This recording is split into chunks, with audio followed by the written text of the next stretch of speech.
Well, welcome to this Zoom meeting.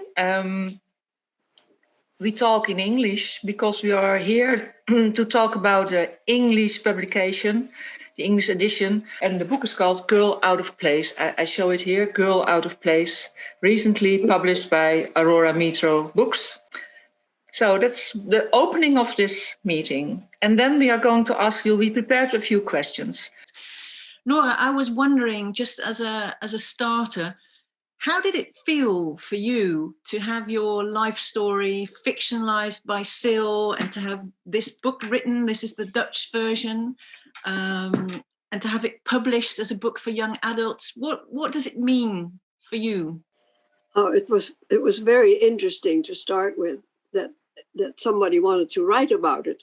So I was kind of delighted because it needs to be remembered for the next generation and the next. And that I thought was very important. But also the way she wrote it was interesting for me. And a lot of people commented on the fact that she wrote it with hindsight every time and looking back and then telling the story the way it was and what happened during the war. And then the determination of having to go forward. I thought that was very clever, the way she found that. I would never have thought of it like that. I also wondered, because it was in Dutch, the book, and then it was translated in English. You're bilingual because your mother is English, your daughter lives in England, in the UK. And you lived in the United States also, and so I was wondering, how was it for you to read the story in English? Well, that was excellent because it was so well translated, and the person that translated, Ernestine, you did so well, especially because you have a grandmother that was in the concentration camp, so you could use the right wording at certain points, and that made it very special. And then, of course, I do have a whole English side of the family. All my mother's family is all English, and I was very happy that they could read it. And then, of course, consequently, also during my travels, all the Australian people and English people that I've met around the world, they've all bought it. Dutch is a very small language group of speakers. Yeah, so now it's more available for much more people who are very near to you. So that's good. Nora, we've already talked about your curiosity, which got us all to bond and to embark on this huge project. Nell, the protagonist of the English language version, Neeltje in Dutch, is based on you, but also is a fictionalized version. So what part of Nell's character appeals to you most, or do you recognize yourself in? What I found that Nell was always determined to get on, to move on, and to reach her goal. I think that's what I found in the book. That is the same as I would do it. But I'm glad you have that zest for life. It's great. This part of your life, you're born you're born on Java, so that, and you always remember the place where you came from, and you had to leave there. It was not a choice. You had to leave, and I understand that later on in the 70s, you from the 70s on, you frequently go back to Indonesia. So what does Indonesia still mean for you in your life? Well, in the first place, I lost my mother in the prison camp, and she was buried in Semarang, and in the National War Graves Cemetery. And that there I wanted to go. So finally, in 1973, I could go there for the first time to see where she was buried. Okay. Because she was buried outside the prison camp, and then later all the graves were moved to this war grave cemetery.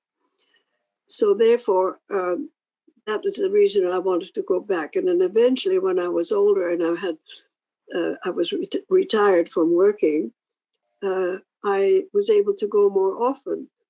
And then I started projects over there, charity projects, which like with adoption children and things like that.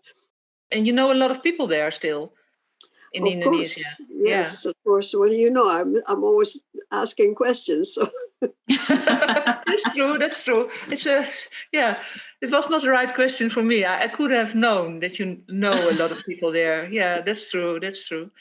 Nora, just to link back to that and all the contacts you have across the world, really. I mean, friends and people in Indonesia, the same in Australia, in the Netherlands, in the US, you name a country, and Japan.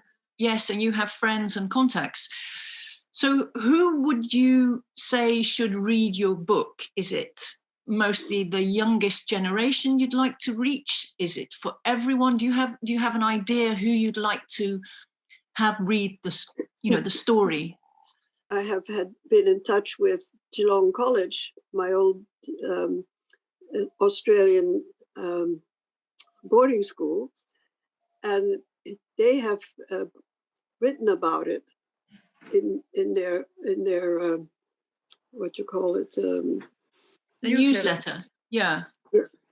I sent it to you, and I thought that was very interesting.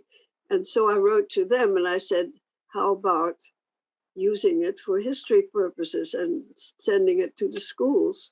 Because it was also distributed in Dutch schools, Syl, if I remember rightly. Yes.